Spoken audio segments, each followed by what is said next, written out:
Welcome to Canadian SME Small Business Podcast, presenting expert perspectives and engaging discussions on the challenges and triumphs of the Canadian marketplace. I'm your host, Shiraz Sadiq. On today's episode, money management, not as a CRA requirement, but as a business management tool to get the insight you need to grow your business. Joining us is Daryl Ching, founder and owner of Vistance Capital Advisory. As a graduate from Western, in the Honors Economics program, he brings 10 plus years of investment banking experience. With RBC Capital Markets, he structured multi-billion-dollar transactions to working with small businesses as a CFO preparing financial statements.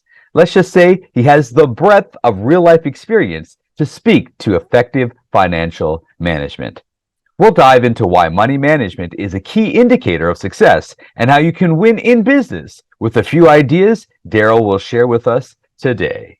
Welcome, everyone. My name is Shiraz Sadiq, your host for Small Business Podcasts. Of course, today we're in conversation with Daryl Ching of Vistance Capital. Daryl, how's your day going so far? Going great. I love the September rush because you have that slow period in August. But in September, everyone's charging back. Everyone's ready to get back to business. So we're very busy right now. You know, it's interesting. That was probably the most driest 2 last weeks of August that I have ever experienced. And you're right, it just hockey sticked up with the response. I guess in your business, you experienced the exact same thing. For sure. It's like, but there's a bit of a lull for back to school too for the first week of September. Okay. People are trying to figure that out. But as soon as we get through back to school, it's every conversation that you started, even back in July, people are ready to go. And so it's a great feeling. And it's really interesting as students get back to school, it's almost like the business world is getting back at it.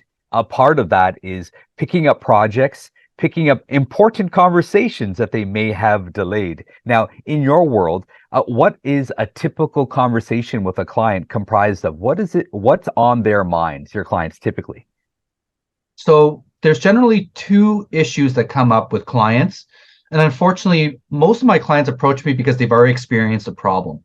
The first one is, I was going through the due diligence process because I was trying to get funding. So I provided my financial statements to a bank for a loan, or I provided to an investor. We started going through due diligence, and I was horrified to find out that my financial statements are actually a complete mess. Okay. That's the first issue that comes up. The second issue and the second reason why people approach us is because based on their accounting, they're not getting a clear understanding of how to improve their operations. And it could be, wow, we're losing money, but I don't really see how. Or it seems to me like I thought I was supposed to make this gross profit margin, but I'm not. I have an accountant giving me a profit and loss statement that shows me that I'm profitable, but my bank balance keeps dropping. So I don't get why. So when it comes to a lot of these operational issues that aren't necessarily addressed through a simple bookkeeper processing through QuickBooks and doing a quick printout out of QuickBooks, people are not getting answers. And those are the two main reasons why people approach us. So it's really interesting the way you're making a difference, and I should say a distinction. Getting your HST, for example, filed is the basics from an accounting CRA perspective. But what you're speaking about is using your financials as a management tool to manage your business effectively, which is a greater depth that, perhaps the average bear doesn't understand the power of managing your finances to manage your overall business. And I think that's precisely it, Shiraz. And if we trace back to why that is, if you look at a lot of the training that the accountants have that have traditionally done the CPA and have gone to one of the accounting firms, most of the work they do is tax and audit. Okay. And so that's where a lot of their training resides. So when they step into a business for the very first time and a CFO asks a question like, how should we improve the gross margin in this production?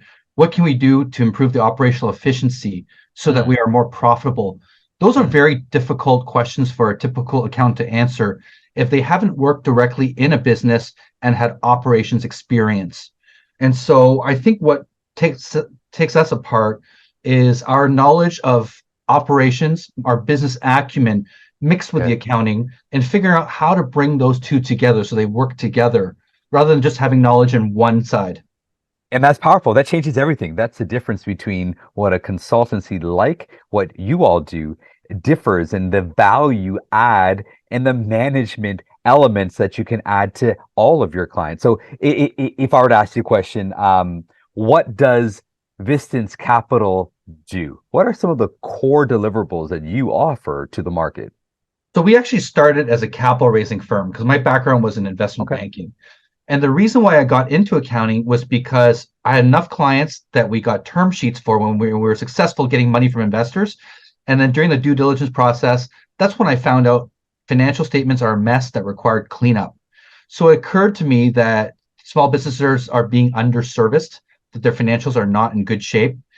And when I asked the people that got the capital, okay, what's your plan to deploy the capital now? And they didn't have one. They just said, I'll work on my gut and I'll deploy the capital in the marketplace. That scared me. And so because from my perspective, a lot of companies raise capital, especially Series A, they get their $3 to $5 million of funding, and then they blow the cash and run out of cash and have to go back to market again. So, our discovery was there is a need not only for doing proper financial statements, but providing the CFO guidance of let me create a budget so we can do budget versus actual every month to make sure the money is being spent prudently, to make sure that we're not going off track from the business plan, to make sure we're managing expenses, right? Because the other thing I'll say is a lot of people focus on sales and growing revenue, but profit has two sides of the equation. There's sales and there's expenses. Okay, And fair enough. expenses are actually easier to control than generating new sales. Right. So if you took some effort to make sure your expenses are lean, you could actually increase profitability much easier than going out and chasing new revenue sources. So Yeah, from our perspective, I call it operational accounting. It's not tax accounting, okay. It's operational and using accounting as a tool to improve your business. Yeah, so you're widening the gap between revenue and expense by hammering down your expenses. Okay. I'm in the sales world, right? And so sometimes expense that I have to put out to generate revenue, because you got to sometimes spend money in a marketing campaign effort programming level to generate sales.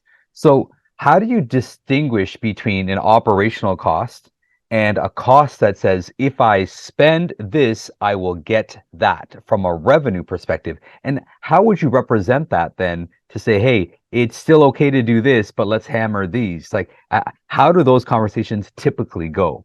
Excellent question, Shiraz. Obviously, for every business we walk into, there's different expenses that make more sense depending on what industry you're in. Okay. No doubt, if you're running a direct-to-consumer product that requires branding, you're putting a lot of money into branding and marketing because you need to generate general awareness in the marketplace. So we are cognizant that a huge market spend in certain industries makes a lot of sense. What we try to do is make sure that they are measuring their return on investment from their expenses. So if you are, for example, hiring a digital marketing campaign, and you're hiring a company to do your digital marketing, to what extent are you tracking their results? Are tracking cost per click, tracking cost per acquisition, what the lifetime value of your user is? If you are tracking that information and you're getting a return and it's generating sales, then that campaign is paying for itself. But if you're not monitoring it and you're just leaving it to the side, and next thing you know, you're burning $5,000 a month, but you're getting no sales from it, then that is a waste of money. So, ladies and gentlemen, we're in conversation with Daryl Ching of Vistance Capital, and hopefully you just caught that. What he's not saying is cut all your expenses. He's saying no. Be lean, run lean. The costs that you must spend, because there's a COA, a cost of acquisition for net new logos to grow your business and your revenue. But the key to what he's saying is like, yeah, go ahead, put that out as a line item as an expense, but are you tracking it? Are you managing it? Are you referring back to so you can tweak, calibrate, and recalibrate the amount of spend? And how much does it actually cost you to get a new client? In the absence of that information, growing your business becomes a challenge because, like he alluded to at the beginning of the conversation, and I love the analogy that you used, Daryl. This is what you said. You said, hey, my sales are going up, but the balance in my bank account, is that going down? Folks, if that's a challenge that you've experienced, that's probably a conversation that you, because you haven't called Daryl yet, is probably why. So please reach out to Daryl and his team and get that type of guidance. Now, that's one scenario. Daryl, what are some other scenarios typically that you get calls about that the average business is experiencing or facing? So during COVID, we experienced high inflation, and the inflation persists for a long period of time. So, I've had started conversations before COVID with some companies, and I pointed out that their profit and loss statement wasn't entirely accurate. And they said, "Yeah, but I'm making payroll and my bank account balance is going up. So what?" And then Okay. inflation hit, and all of a sudden their bank balance started I, going down. And then they okay. said, "Okay, Okay. I see the need now to understand my profit and loss statement better." Because what's happening, especially import export, is a complex business where you're importing from abroad and then you're distributing in North America. And there's a Mhm. lag of time between when I get my products, I got to store them, and then I got to sell them at a later time. There's several steps in the process from purchase to shipping to the container costs to my storage. Where am I bleeding and losing money so that at the end result, I'm actually coming out losing money when I sell the products? And if you don't have good accounting, you will never know the answer to that question. So could I'm a big driver. Yeah. I enjoy cars. I mean, they don't have to be the most expensive thing, but my Mhm. sanctuary sometimes is my ride, right? So I can jump in there and I'm like, okay, it's just my safe place. Get a little music on, maybe a little loud, and I'm gone. And I've always noticed this, that if I take my eyes off the dashboard, I'm gonna run into problems. I don't know how hard I'm revving that engine because I tend to drive a little aggressive, try drive a little hard on Mhm. myself, a 6 speed. So I'm like, uh, what should be on somebody's financial dashboard that they need to? Because I find that I always overwork my engine, Yeah. right? And it's running a little hot if I don't keep my eyes on the RPMs, right? And other gauges, of course. What should be on a typical financial dashboard? Shiraz, you're going to be shocked by the answer, but an accurate profit and loss statement with accrual-based accounting. And you're going to say, well, accurate financial statements, that seems simple. Everyone's got them. And the answer is Okay. no, no, they don't.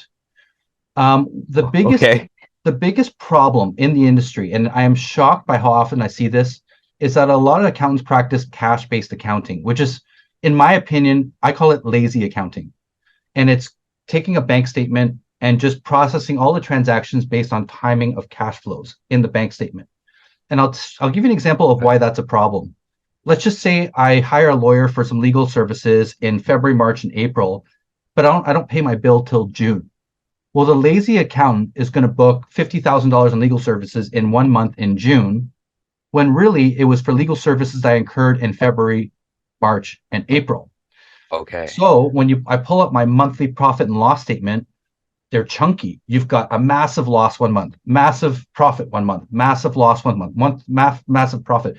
And that is what a typical financial statement looks like that's not managed properly. Okay. And when you have a financial statement like that, you can never make business decisions. You don't know what's happening.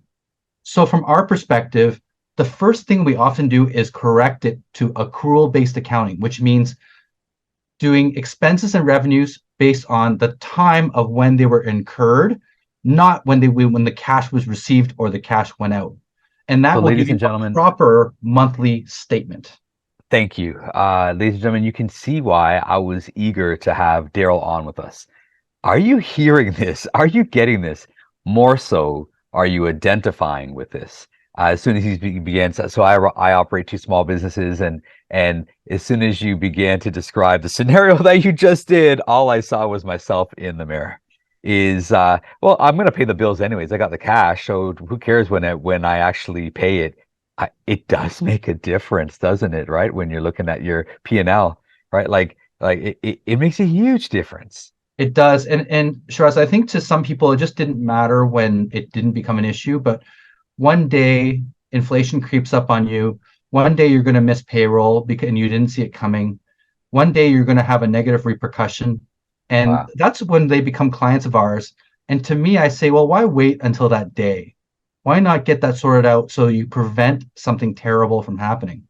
Yeah, so ladies and gentlemen, Vistance Capital. It's not only about clean up on aisle 6. And sure, he's certain to come in there and help you get through and navigate through a jungle of overgrown weeds that kind of went unattended, and you got to just trudge your way through it for your financials. Him and his team can certainly do that. But why not jump on board in advance to cut off challenges even before they represent themselves? Now, Daryl, I'm already hearing I'm already hearing my my inner small business mind, right? The entrepreneur in me is like, Shiraz, what he's saying sounds expensive. Like like he's talking about like a fractional CEO. He's talking about my pseudo CEO. Mhm. Wait a second, I'm hearing can you break that down for us? Like what, like cost of engagement versus opportunity cost versus, hey, what's the cost if you don't do this versus the cost if you do this? Can you just break down what it actually means to from a real cost perspective? For sure. I've been in situations before. If we take the example of the company that went to an investor and found out their balance sheet was a mess, a balance sheet mess could go back 3 to 5 years. It could be an opening balance from 5 years ago that's causing you a problem. So if you're talking about a 5 year cleanup to get your financials in shape, you're talking an engagement that costs tens of thousands of dollars because you're going back and you're trying to look at bank statements from Wow. 2017, right? Wow. Just to Okay. clean things up. So that is an expensive endeavor because you're also you're having to go back to vendors and go, can you please print out these statements from 5 years ago? And they Mm, charge you for that. None of that mm, is ever free when people have to go back to archives and you're sure. jogging your memory. You're going, what's that transaction in 2018? Can you remember what you even did last week? So Wow. that is an expensive endeavor. And then there's consequences of cash flow in terms of I missed payroll. What's the consequence of that when your employees are told, sorry, but you're going to have to wait a week for your paycheck? Um, Wow. or a vendor that you really like and is doing a great job is told, sorry, we're having cash flow issues. Let me pay half your invoice and we'll cover the other half in a month or two. What are the repercussions of that with all the relationships you've built, your reputation in the marketplace and things like that? So, and you only get a first chance to make a good first impression.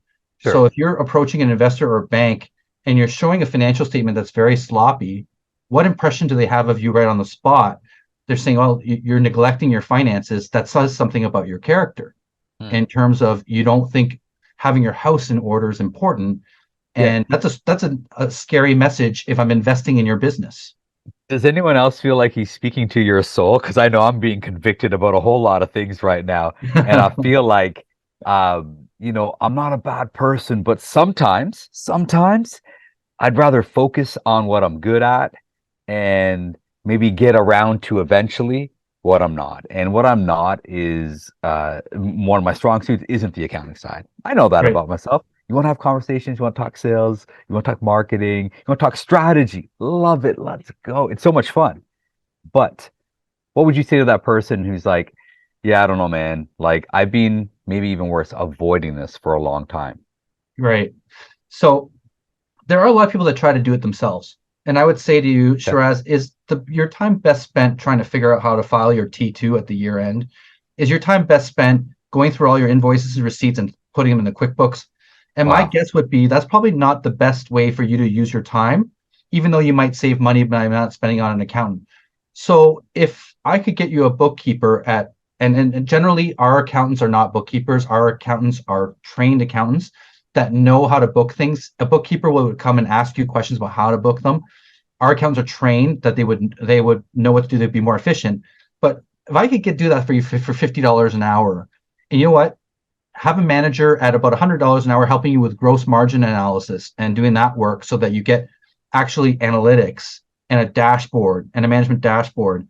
Mm. Let us do that work for you at the price of, and from bookkeeping to accounting, the prices range from a few $100s a month. And if you want analytics and you want like a monthly call and you want CFO services, obviously they can creep up to like $7,500 to $10,000. But first of all, imagine that you don't have to think about accounting anymore. It's Mm. off your plate. What would Wow. you be doing with that time? Oh, Well, oh, I can answer that question. yeah. Sleep a lot better. Great. You'd be selling. You'd be 'Cause strategizing. You'd be doing right? business development. Ladies and gentlemen, as a small business owner, as a business leader, you're experiencing that. Like if there's an area, maybe for you, it's not the accounting. Maybe for you, it's not the development. Maybe for you, it's the sales side because you have a great product, but you don't know how to communicate it. And get the help you need. Give me a shout. But this isn't about sales. This is about even something more relevant to the operational uh, effectiveness and excellence of your overall business. Now, Daryl, how does somebody get a hold of you? Well, the best way to reach us is probably by going to our website at www.vistancecapital.com. So that's V as in Victor, ISTANCECAPITAL.com. And you can either leave your info there because there's an area for you to leave your contact information, or you can send us a direct email at info@vistancecapital.com. Thank you, Daryl. And thank you for always taking the time to hang out with us and all the great knowledge that you're providing for our audience. Folks, if this is an area that you need to brush up on, get better at, and so you can be freed up to do the things that you were designed to do, then give our man Daryl a call. He's there for you. He's certainly always willing to help out. Again, Daryl, thank you for investing in our audience in a worthwhile way. Thank you, Shiraz. Really enjoyed the conversation. Yet another engaging conversation providing key financial insights in managing your business. Thanks once again, Daryl. And of course, we want to thank our partners who make this podcast possible. Our exclusive banking partner, RBC, our exclusive shipping partner, UPS, and our exclusive accounting software partner, Xero, for their unwavering support for the small business community in Canada. We're always pushing out meaningful content, so subscribe now. If your story is worth sharing, reach out. This has been Shiraz Sadiq, empowering the Canadian small business community. Thanks for joining us.